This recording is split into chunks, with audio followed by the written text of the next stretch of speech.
कि नेपाल आज हमारे साथ होता, भूटान आज हमारे साथ होता, पाकिस्तान अगर हिंदुस्तान का हिस्सा होता तो कितनी सारी चीज़ें बेहतर हो सकती थी। कहीं ना कहीं जब हम बात करते हैं इस देश की बॉर्डर सीमाएं कहाँ तक पहुंची हो सकती थी, लेकिन ऐसा नहीं हुआ। अब उस समय की जो लीडरशिप है उस पर तो सवाल उठेंगे। आप देश के पहले प्रधानमंत्री बने, आपने तमाम सारी चीज़ें देखी, जितने भी इंटरनल एक्सटर्नल अफेयर्स थे आपने देखे। इंटरनल अफेयर्स में अगर इस देश में सरदार वल्लभ भाई पटेल थे तो उन्होंने बहुत सारी प्रोविंस को आपस में मिलाया। हैदराबाद में किस तरह से निजाम ने हंगामा किया था, बावजूद उसके उन्होंने उसको 2 दिन में झुकाकर हिंदुस्तान में मिलाया। पीओके पर भी उनका दूसरा मत था। लेकिन जहां पर भी एक्सटर्नल मैटर्स की बात आती है या सीमाओं की बात आती है, वहां पर एक प्राइम मिनिस्टर का विल होना बेहद ज़रूरी है। तो नेहरू जी ने क्या वहां पर विल दिखाई है, इस देश के सामने है। देखिए, बराक ओबामा ने कितनी अच्छी किताब लिखी थी, वो ऐसा लगा अंतर्राष्ट्रीय स्तर पर कम, और वो राहुल गांधी के बारे में ज़्यादा रिज्यूमे दे रहे थे। राहुल गांधी कोई जवाब आया, कुछ भी कह दिया, बस ये कह दिया कि इस तरह के लोगों को बात नहीं करनी चाहिए, इतने बड़े नेता। कोई जवाब नहीं आया। जवाब आएगा कहाँ से, जब कमरे में जाकर खुद ही हंसते हैं अपने नेता पर। प्रॉब्लम ये है कि राहुल गांधी जी के सामने जितनी चाटुकारिता हो सकती है दंडवत लेट जाते हैं, और जैसे उठ के वहाँ से कमरे में जाते हैं खुद हंसने लग जाते हैं, क्योंकि उनको भी पता है समवे और दी अदर उनकी मजबूरी है उनके आसपास लगे रहना। बट सच्चाई तो उनको भी पता है। भाई, बराक ओबामा संघी नहीं है। प्रणव दा ने पूरा जीवन कांग्रेस को दिया। राजीव गांधी जब इस देश में शपथ ले रहे थे, प्रणव दा जो सबसे पहली सीट पर होने चाहिए थे, वो शपथ ग्रहण समारोह अपने घर से देख रहे थे। उस आदमी ने ऐसे लो टाइम में भी कांग्रेस को नहीं छोड़ा। तो आज अगर वो ये बात कहते हैं तो उसमें रियलिटी है। तो ना वो भी संघी हैं, वो भी कांग्रेसी थे। इस तरह की बातें जब निकल कर आती हैं तो मुझे लगता है कि ये कांग्रेस को अब समझ, देखिए आता सबको समझ में है, लेकिन अब उनको इस बात को एक्सरसाइज करना चाहिए कि किस तरह से इस देश को एक बेहतर नेता दें। क्योंकि ठीक है, मान लिया हमने कि सोनिया जी को भारत रत्न मिलना चाहिए, लेकिन जो ये दूसरा रत्न यहाँ पर घूम रहा है ये इनकॉम्पिटेंट है, कामयाब नहीं है इस देश में, इसके कुछ होने वाला नहीं है। ये इटली वगैरह में ठीक है, अपना इटली रहें, कहीं पर भी रहें, बैंकॉक रहें, वहीं ठीक है, क्योंकि इस देश में इस तरह के प्रोडक्ट्स अब बिकने बंद हो गए हैं। जिस तरह से चाइना की 51 ऐप्स बंद हो गई हैं, इसी तरीके से ये जो टेम्पररी प्रोडक्ट्स हैं इनका कोई काम नहीं है इस देश में। अब टेम्पररी चलने वाली कोई भी चीज़ सक्सेसफुल नहीं है, चाहे वो नेता हो और चाहे वो एप्लीकेशंस हो। और कांग्रेस की जिस तरीके से राजनीति रही है उसी को लेकर देश के बड़े नेता और हमारे पूर्व राष्ट्रपति जो आज हमारे बीच नहीं है, पर उनकी बायोग्राफी में आज ये बात सामने आ रही है कि हिंदू राष्ट्र यानी कि नेपाल भारत के साथ एक विलय करना चाहता था, पर नेहरू जी ने उस चीज को मना कर दिया था। हाँ, जितना मैंने अभी इसके बारे में पढ़ा है, बहुत ज़्यादा उस किताब को मैं अभी शुरू नहीं कर पाया हूँ, अभी लाया था। लेकिन हाँ, जितना मैंने तमाम सोर्सेज से पढ़ा है उसमें कहा है कि नेपाल की तरफ से एक ऑफर था कि वो चाहें तो नेहरू जी को उन्होंने ऑफर किया था कि आप हमें अपनी प्रोविंस बना सकते हो, यानी कि आप हमारा एक राज्य बना सकते हो और आप इस तरह से हिंदुस्तान में विलय कर सकते हो। इस तरह की बातें बहुत बड़ा प्रश्न चिन्ह खड़ा करती हैं, क्योंकि प्रणव दा एक ऐसे व्यक्ति थे, इस देश के आदरणीय राष्ट्रपति तो थे ही थे, लेकिन उसके साथ साथ वो एक ऐसे बहुत बड़े नेता भी थे जिन्होंने इंदिरा जी के बाद से लेकर और एक तरीके से यहाँ तक अगर हम आ जाएं बिल्कुल सोनिया गांधी जी तक, तमाम जगहों पर उन्होंने काम किया है, और नेहरू जी के साथ में भी उस दौरान वो आसपास में थे। तो उन्होंने जब वो तमाम चीज़ें अगर लिखी तो कहीं ना कहीं ये एक बहुत ही क्रेडिबल व्यक्ति के मुख से आई हैं, और अगर उन्होंने कहा है तो ज़रूर इस बात में सच्चाई है। क्योंकि कांग्रेस के बड़े नेताओं का, कांग्रेस के पुराने नेताओं का, ये गांधी नेहरू परिवार का जो एक स्ट्रक्चर रहा है, जो इनका एक रवैया रहा है इस चीज़ को लेकर, बहुत अच्छा नहीं रहा है। चाहे वो चाइना में अरुणाचल की ज़मीन देने को लेकर रहा हो, चाहे वो इसके अलावा कहीं और जगह देने को लेकर रहा हो, चाहे वो 54,000 स्क्वायर किलोमीटर ज़मीन चाइना की तरफ देने को रहा हो, तमाम जगह पर इन्होंने, चाहे वो फिर अगर हम देश का डिवाइडेशन की बात करें वहाँ पर कि देश को डिवाइड कर दिया एक तरीके से। मैं कहता हूँ कि बहुत सारी 2 नेशन थियोरीज पे तमाम तरह की बात होती है, गांधी जी उस पर अग्री नहीं करते थे, लेकिन पूरा देश जानता है कि किस तरह से चीज़ें गई। पूरा देश जानता है कि जब इस देश में 15 अगस्त को, या फिर यूँ कहे 14 अगस्त की रात को या 15 अगस्त को जिस तरह से यहाँ पर बात हो रही थी और नेहरू जी का स्पीच था, उस दौरान राष्ट्रपिता इस देश में, मतलब इस दिल्ली में थे भी नहीं, वो कैलकाटा में थे, वेस्ट बंगाल में थे, दंगे शांत कर रहे थे। तो कहीं ना कहीं इस देश को तोड़ने में, इस देश की सीमाओं को छोटी करने में, इस देश का जो स्थिति है यहाँ तक इसको पहुँचाने में इस देश की कांग्रेस का बहुत बड़ा हाथ रहा है। और प्रणव दा उनके बहुत करीबी रहे हैं, उन्होंने बहुत लंबे समय तक उनके साथ काम किया है। आखिर में अपने वो जीवन में संघ कार्यालय भी गए, उस बात पर भी बहुत हंगामा हुआ था जब वो नागपुर गए थे। लेकिन व्यक्ति जब चीज़ें लिखता है, एक पूरा जीवन जी चुका होता है, अपने जीवन को इवैल्यूएट करता है, तो उसको किसी भी तरह का लोभ लालच नहीं होता है।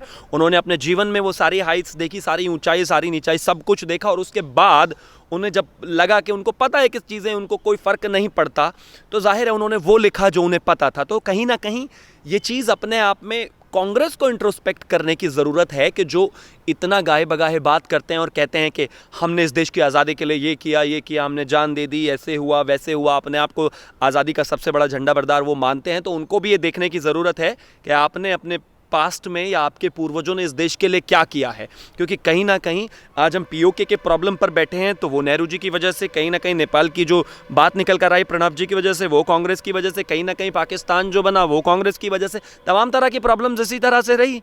तो सत्ता के नशे में आप थे, मुझे समझ में नहीं आया कि या किसी इस देश के बाकी लोगों को जो भी उसको पढ़ेंगे समझ में नहीं आएगा कि ऐसा क्या आज के दुनिया में। और अब से अगर और थोड़ा पहले चले जाएं, जब विस्तारवादी नीति इस पूरी दुनिया पर बहुत हावी थी, उस दौरान में भी आप अपनी सीमाओं को छोटी कर गए, तो कैसा आपका मतलब एक मैनेजमेंट रहा होगा, कैसी आपकी एक विदेश नीति रही होगी, कैसी आपकी खुद की एक नीति रही होगी, वो कहीं ना कहीं सवालिया निशान है। एपी ओली को भी ये बात थोड़े दिन में समझ में आ गई चाइना की गोद में खेलने के बाद कि उसका कुछ होने वाला नहीं है। अभी कोरोना वैक्सीन के लिए उनके मंत्री आने वाले हैं जो आने वाले समय में बात करेंगे और हिंदुस्तान से ही वैक्सीन ले रहे हैं, जबकि चाइना की तरफ से भी वैक्सीन का ऑफर उनको हुआ था, लेकिन उनको समझ आ गया है। तो नेपाल अब था, है और रहेगा, लेकिन जो अपना राज्य हो सकता था उसको छोड़ देना अपने आप में बहुत बड़ी बेवकूफ़ी होती है। आप इस तरह से इसको समझिए कि नेपाल आज हमारे साथ होता, भूटान आज हमारे साथ होता, पाकिस्तान अगर हिंदुस्तान का हिस्सा होता तो कितनी सारी चीज़ें बेहतर हो सकती थी। कहीं ना कहीं जब हम बात करते हैं इस देश की बॉर्डर सीमाएं कहाँ तक पहुँची हो सकती थी, लेकिन ऐसा नहीं हुआ। अब उस समय की जो लीडरशिप है उस पर तो सवाल उठेंगे। आप देश के पहले प्रधानमंत्री बने, आपने तमाम सारी चीज़ें देखी, जितने भी इंटरनल एक्सटर्नल अफेयर्स थे आपने देखे। इंटरनल अफेयर्स में अगर इस देश में सरदार वल्लभ भाई पटेल थे तो उन्होंने बहुत सारी प्रोविंस को आपस में मिलाया। हैदराबाद में किस तरह से निजाम ने हंगामा किया था, बावजूद उसके उन्होंने उसको 2 दिन में झुकाकर हिंदुस्तान में मिलाया। पीओके पर भी उनका दूसरा मत था, लेकिन जहां पर भी एक्सटर्नल मैटर्स की बात आती है या सीमाओं की बात आती है, वहां पर एक प्राइम मिनिस्टर का विल होना बेहद ज़रूरी है। तो नेहरू जी ने क्या वहां पर विल दिखाई है, इस देश के सामने है। काश हमने चीज़ें बेहतर तरीके से समझी होती, काश हमें चीज़ें थोड़ा और बेहतर तरीके से आपने की होती। ये देखने में बहुत मतलब अगर ऐसा होता तो कहीं ना कहीं ये देश बेहतर स्थिति में होता, लेकिन कांग्रेस से आप इससे ज़्यादा उम्मीद कर भी नहीं सकते।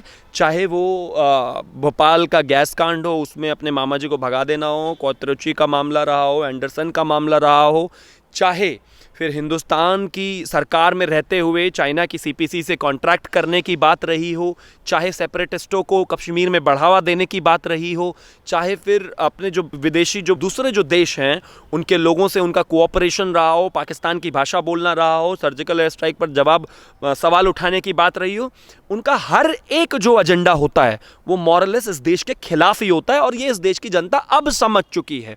2014 के बाद से या थोड़ा उससे पहले से, जब से इस देश में सोशल मीडिया एक्टिव हुआ है, पुरानी चीज़ें निकल कर आई हैं। इस देश की जनता और इस देश के लोग और इस देश के युवा भी उस चीज़ को पढ़ते हैं, देखते हैं, समझते हैं, तो तब उनको समझ में आता है कि इस देश में इस पार्टी ने किया क्या। पहले आमतौर पर क्या होता था कि लोगों तक उतनी इन्फॉर्मेशन नहीं पहुंच पाती थी, गांव दूर दराज के लोग होते थे, किसान हैं, नहीं समझ में आ रही, लेकिन आज उनको सारी चीज़ें इंटरनेट पर आसानी से उपलब्ध होती हैं। जैसे जैसे इस देश की लिटरेसी बढ़ेगी, जैसे जैसे देश और पढ़ेगा, यकीन मानिए हिंदुस्तान से कांग्रेस पूरी तरीके से गायब हो जाएगी, क्योंकि इन लोगों ने इस देश के लिए इतना कुछ बुरा किया हुआ है कि जब वो पब्लिक डोमेन में आएगा तो अपने आप ही प्रॉब्लम में आएगा। सर, आपने अभी देश की जनता की बात की, तो देश की जनता की तरफ से ये भी सवाल उठ रहा है, पीओके हो या फिर अक्साई चीन हो या फिर अभी नेपाल की बात जो निकल कर सामने आ रही, तमाम तरीके की ऐसी चीज़ें हैं जिनमें कांग्रेस का हाथ है, जिनमें कांग्रेस की वजह से ही आज वो सारी चीज़ें हो रही हैं। जम्मू कश्मीर की अगर हम बात करें, पीओके में जिस तरीके की चीज़ें होती हैं, अगर वहाँ पर कोई भी घटना हो जाती है या फिर हमारी सेना की तरफ से कुछ भी चीज़ हो जाती है, आज आपने देखा होगा पूरे देश भर में किसानों का मुद्दा चल रहा है, पर जब मीटिंग की बात आती है तो राहुल गांधी हमेशा चाइना की बात उठाते हैं। राहुल गांधी अपनी गलतियाँ क्यों नहीं देखते कभी? देखिए, उनसे आप गलतियों की उम्मीद करें, गलती अपनी गलती माने वैसा हो नहीं सकता। राहुल गांधी अपने आप में गलती है, तो उनसे बहुत ज़्यादा उम्मीद इस देश को नहीं करनी चाहिए। लेकिन उससे ज़्यादा इंपॉर्टेंट ये है कि ये देश कम से कम आपसे एक बड़े नेता होने के नाते, मतलब कांग्रेस के बड़े नेता होने के नाते आपसे इतनी तो उम्मीद करता है कि कम से कम जब मामला देश का हो तो आप देश की तरफ से बोलें। चाइना से जब लगातार ट्रिप चलता रहा तो उनके पूरे बयानात कहीं ना कहीं सिर्फ और सिर्फ चाइना की तरफ रहे, और इस देश की फोर्सेस को, इस देश की सेना को किस तरह से उन्होंने नीचा दिखाया ये देश जानता है। इस देश में उन्हीं की पार्टी के एक नेता हैं जिसने इस देश के आर्मी प्रमुख, सेना प्रमुख को कहा था गली का गुंडा।